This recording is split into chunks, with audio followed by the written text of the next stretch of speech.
Also, just icks in general. I feel like now that it's spring, cuffing season's over, out with the old, in with the new. We're getting out of relationships. We're going on dates with new people. Well, you and I are personally not doing that. We meaning everyone but us. Everyone but us is doing that. What are some like ick/red flags that the girls can look out for when they're going on dates? Like first dates, just getting to know a guy. I'm not talking about like months into a relationship. First dates. Like the first few encounters, you know what I mean? Like he orders cheese on his burger. Just kidding. He orders cheese on his burger. And he asks he doesn't order cheese on his burger. True. First date red flag. Or like first he few doesn't dates. Oh, I was gonna say he doesn't hold the door for you. Yeah, that's a red flag. Or he's mean to the waiter. I agree. I think how they treat wait staff is how they will treat you. I agree. I know. I feel like, yeah. So obviously politeness, just if you're at a restaurant. Yeah. What about in general though? Like just, it could be at the restaurant. It could be just like you start talking to a guy, like red flags. Oh, okay. He can't get over his high school career. Like his sports career. Yeah, like he's like living in the past. Like he peaked in high school and he can't get over it. Yes. Okay. I think that if you are talking to a guy, and again, it's new, right? Like this isn't like your boyfriend of 6 months who's talking about his high school career, because eventually they all talk about it and like it's just part of life, I guess. But coming from a girl who's like just never been on a date, maybe one in my life. Okay, no, I was saying like most guys like in a relationship will eventually talk about their high school career, and that's whatever. But yes, I think if he talks about his high school sports career on dates, like anything before like the 5th date, like that's a red flag. If you're on the first date with someone, he is talking about like his high school football career and like how he did in the game and like that they beat the other team in state championships, you need to run for the hills, because you are on a date with someone that is living in the past and he will never get over it. I know. And you'll never hear the end of it. And then you'll be like enjoying like a nice home cooked meal, and then he'll like throw up YouTube on the TV and pull up his old sports videos. No, I felt targeted. I'm kidding. No. I'm kidding. Okay. I think okay, this could be literally first date. You notice if their phone is on the table and it's facing down. Okay. I agree with that, but I will say, like, do you think there's an element of like politeness? Okay, just put it away. You think put it away? I was gonna say, because I go back and forth with the phone down. I do think it can be sketchy, but I'm also like, he's on a first date with you. Like, he probably doesn't want his phone like just going off every 5 seconds. Like, why is his phone going off every 5 seconds? You got other bitches hitting you up? Group chats. Well, yeah, but who cares? It's a first date. Like, even if he does. True. You know what I mean? True. I think first dates equal marriage. Okay. But I do agree with you that it's like, just put it away. Yeah, just put it away. Don't have it going off. Yeah. You know what I do think is sketchy though? What? If you notice that his phone is on airplane mode anytime. Not the first moon, date, airplane? Like, or both? Either do not disturb or airplane. And like, you might have to be a little like creepy to notice it, because you have to kind of like peer over. But you can usually see like either the little moon or like the airplane emoji pretty fast. It doesn't matter if you're on the first date or the 50th date, or if you've been married to him for 25 years, like there is something sketchy going on. If he has an airplane mode or like the little moon emoji, like he wants it set up so that he's not receiving texts or calls, and there's a reason why. I think that's like such a red flag. I think if it's on airplane mode, that's like a serious red flag. Blue moon or whatever it's called. Is that what it's called? Blue moon? The moon. The moon. The do not disturb. Whatever moon. There are some psychopaths though that just have that on all the time. Oh, I did for a while. I didn't know I turned it on though. People are like, why do I have to call you twice to get connected? I was like, I don't know. And then I realized I was like, do not disturb for 6 months. Were you? Yeah, I didn't. Someone told, because I was like, why does my phone, like, it's broken? People have to call me twice to get through. And someone was like, you're an idiot. Like, you're on do not disturb. I was like, I did not know. But I do agree with you. I think airplane mode is like, that's like serial killer. Yeah. Like, that's next level. What if you go on a date with a guy and you hit it off with him and you're like, all right, like he's kind of cute. Maybe I'll pursue a second date. And then you realize that he's on TikTok and he is posting on TikTok like consistently. Oh God. Consistently. Oh my God. I'm the biggest hypocrite because we're on TikTok, but no. But I'm sorry. This is just one of those, I'm going to be a little like sexist. Like it's just different. I feel like a guy, he's posting consistently. And it's not just like a funny. Like, are we talking like Josh Richards? Like doing like bits and like dancing and like thirst traps? There is a very specific like niche area of TikTok I think I'd be comfortable with a guy posting on. Maybe like a super funny, like almost satirical type video. Even that's a little ick-ish. Yeah, no, I like my men mysterious on social media. I like the post like once a quarter, once a year kind of guy. Yeah, like you're wondering, like he never really has an Instagram story up. Yeah. Or if he does, like he's only reposting your stories. Yes, exactly. That's what I like. I don't like guys that are like out and about on TikTok. Like, this is going to sound so hypocritical, but I understand that there's a lot of men who have made a career for themselves on TikTok. We just talked about Bryce Hall, Josh Richards, etc. Did I call him Richardson? Part of me is like, if I got into a relationship with a man and he was like, social media was his thing, like he had a successful TikTok career, he had 2 million followers already, I feel like I'd almost have less of a problem with that than I would with a guy who's like trying to make it as a TikToker currently and like isn't there yet, which is so you don't want to be shooting with him in the gym. I don't know what it is. I just think that there's some level of like, I don't know if it's embarrassing. It's so hypocritical because like how would he get there? I don't think I could do it. I don't think I could date a TikToker period, even if they had 2 million, because the amount of cringe I feel when I try to I just filmed my first ever Get Ready With Me that I'd never posted because it's just something about it is so cringy to me. And I'm just picturing Mystery Man like in the bathroom or wherever with his phone up. Yes. And like I can't. Like, I'm sorry, this is gonna offend people, but like I can't. Like that mental image of Mystery Man filming a TikTok makes me want to throw up. I agree with you. I think you know what it is. It goes back to like the same type of guy that posts like pose photos on Instagram. Why does it bother me so much? Because I know what goes into it. And I know how cringy it is. So seeing that. So like, why is he subjecting himself to that? When a guy sees a girl's TikTok video, he probably thinks it's cringy anyways, but let's say he doesn't, like, it's because he probably doesn't know what goes into them. So he's like, oh, like, this is a good video. But I think as a girl knowing what goes into them, seeing a guy post like a Get Ready With Me, like knowing that he's like, all right, I'm going to run over there, stop the camera. Yeah, put like a different pair of pants on. Like, it's so embarrassing because let me pretend I just woke up. Yeah, no. Let me put the camera on and record me getting into bed knowing I'm about to get out and like turn the camera off. Can't. I think knowing the information, it's like ruined it for me. Yeah. But like I will say the one type of TikTok, like if I could do it, like a Kevin Cooney, I think he's funny, right? Like he gets on there, like he makes a little joke. Like Kevin, we love you. No, I do love Kevin, but I think like his whole like good morning, bad, beautiful bitch, that's fun.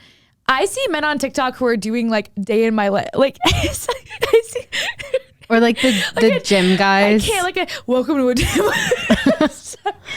Welcome to a day in my life in Boston. So this isn't a red flag. This is just an ick. It's an ick. It's not a red flag. I'm sorry. But I feel passionate about this ick. And here's the thing. Not every girl agrees with us. Like there are girls who are fine with that and that's okay. And this isn't like, I respect Get your coin, sis. I feel like an asshole because we get on this podcast and we're telling girls, we're like, put yourself out there. Who cares what people think? And then to guys, we're like, don't do it.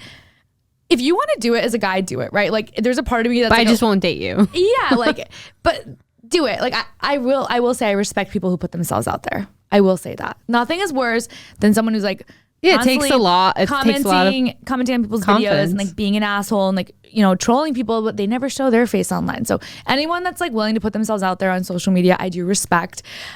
I just, there's a level of like, I'd be a little cringed out if I saw like the guy I went on a date with last night is like the next day he's like, get ready with me.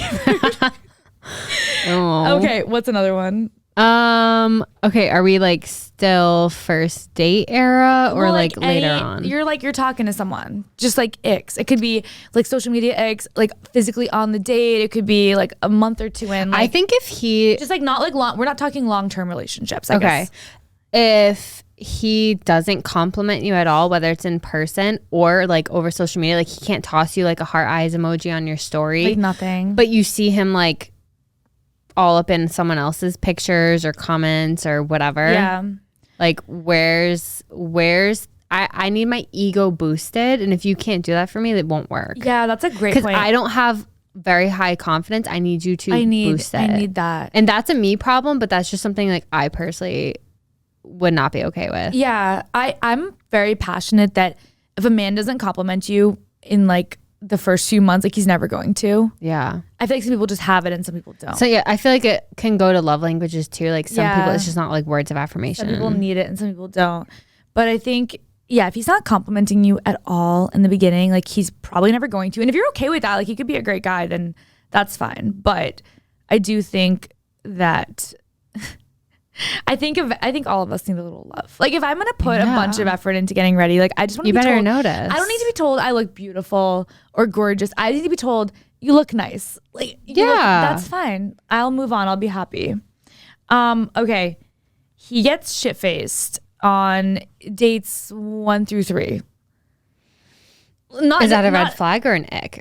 I think it's a red flag. Like, okay, first dates are scary. People get nervous. Sometimes they drink too much. I get that. I will give you a pass. Like if you get a little drunk, and I'm not talking blackout, but like you get like kind of tipsy or a little too drunk on the first date because you're nervous, like I might give you another chance. But if you are showing up to that second date and you get like bombed, like I'm sorry, like you have a drinking problem. Like that's like run for the hills. I feel like there's no coming back. Yeah, I think for me it's definitely situational because I feel like if I'll preface this, I've never been on one of these dates because I've never really gone on dates, but I've heard of girls, like heard of friends that have gone on dates. You think you're going to go in for 2 hours, maybe 3 tops, but they end up going on like a 6-hour long date because they're just having like the best time ever. True. If you're like past the dinner stage and then like you guys are just like going out and like you end up getting drunk and like drunk. Yeah, that's different. That's different. That's okay. But I think if like you're there for a 2-hour dinner and they're like hammered by the end of it, like blackout drunk, and you're do you think that happens? Yes. Has that happened? It happens. I'm a hypocrite, but maybe that's just a double standard again because like I definitely got drunk. Well, we talk about this though.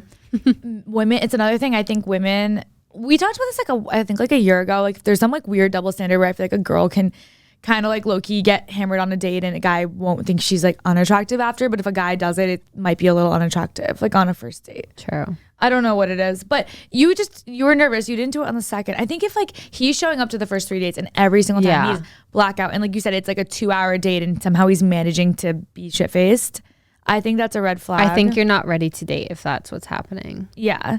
I think if he invites you on to do a date at his apartment instead of going to a restaurant or a bar within the first like I would say 3 to 5 dates, I think that's a red flag. Even if you've been on one date with him and like the second date he's like, come to my place, red flag. I think that's weird. Like, I don't know you, bro. We're not in college where we like all know each other. I don't know if you're a serial killer. It's not even a red flag. It's terrifying. Like, don't go. I think not. I feel like I'm playing devil's advocate. And again, don't have experience with this. I definitely have had experience of guys asking me to come over as a date and I turn it down immediately because I think it depends on like what their intentions are. I think if they're like, oh, do you want to come over and watch a movie? No, go freaking kick rocks. But if they're like wanting to like cook you dinner. But that's still sketchy because you think? Yes.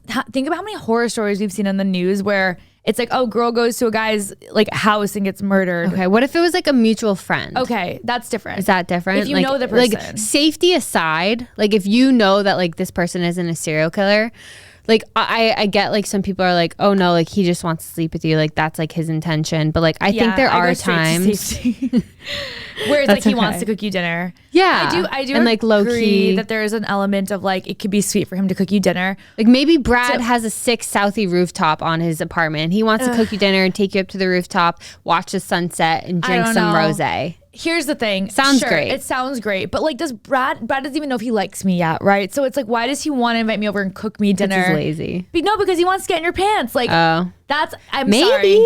Or he wants to kill you. There's 2 options. He either wants to kill you or he wants to get in your pants. And I'm sorry. I have to be passionate about this one. Only because I love it. It's too easy. Like the girl's in your apartment and then you're like, it's just, even if he's the best guy in the world, it's like, you're putting yourself in a situation where like, let's say you don't know this guy. So you don't know if he's the best guy in the world. And I just think you have to be careful. And there's something chivalrous about going on a date, taking a girl out, holding the door for her, like getting her a drink, getting to know her, and then being like, this was a great date. Like she calls an Uber, you make sure she gets into the Uber safe and you're like, hey, I'll text you tomorrow. Like there's just something about that like that shows so much character. And I feel like if his first move is to invite me over, even if his intentions aren't to do anything, it's like the fact that the option is there.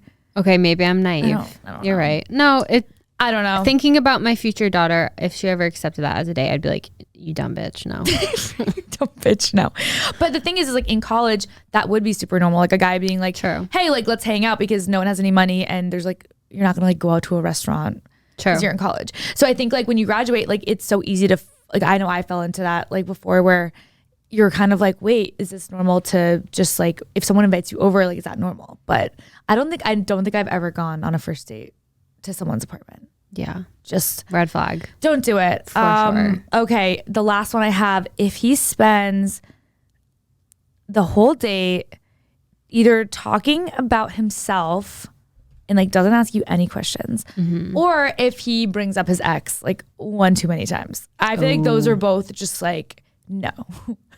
Okay. Is this like, I agree. The talking about himself and not asking about you, he's a narcissist and you need to run. Like literally run. Like if he's giving you like an overview of his entire life story and he knows nothing about you. Anything, that is like, he will never change. Yeah, that's bad.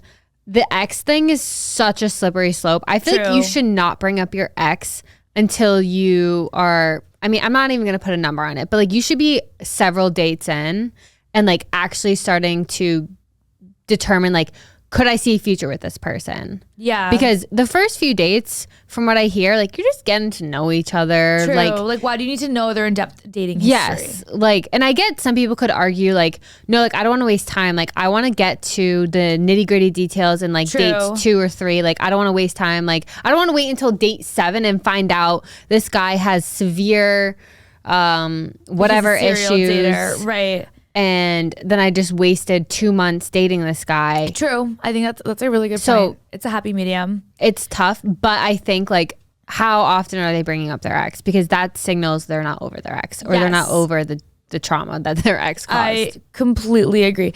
I also say this as like a hypocrite because I feel like if I'm on a date, I'm like, I want to know everything about them. I'm like, when was your last relationship? When did you get out of it? What was her name? Like I think if you're like if you're in a setting and you can't put a number on it, right? Because if you're like at a bar getting drinks with a guy and you're like really vibing with them and it just kind of comes up like your dating history and he's like, oh yeah, like I got a relationship a few months ago and you're like, yeah, me too.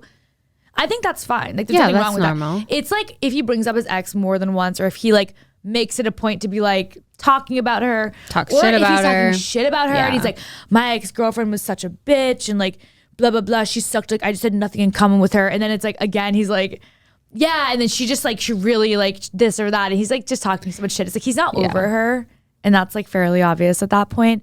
I just feel like you have to watch out for that one because it's like, we all want to be the girl that we're like, well, he like really seems to hate his ex. And like, he seems to be really into me. And it's like, meanwhile, he's still in love with her and he's using like you to try to get over her. If his ex slithered back in, he'd drop you in a second. Yeah. And he's using you to try to get over her. So like, you got to run in that situation.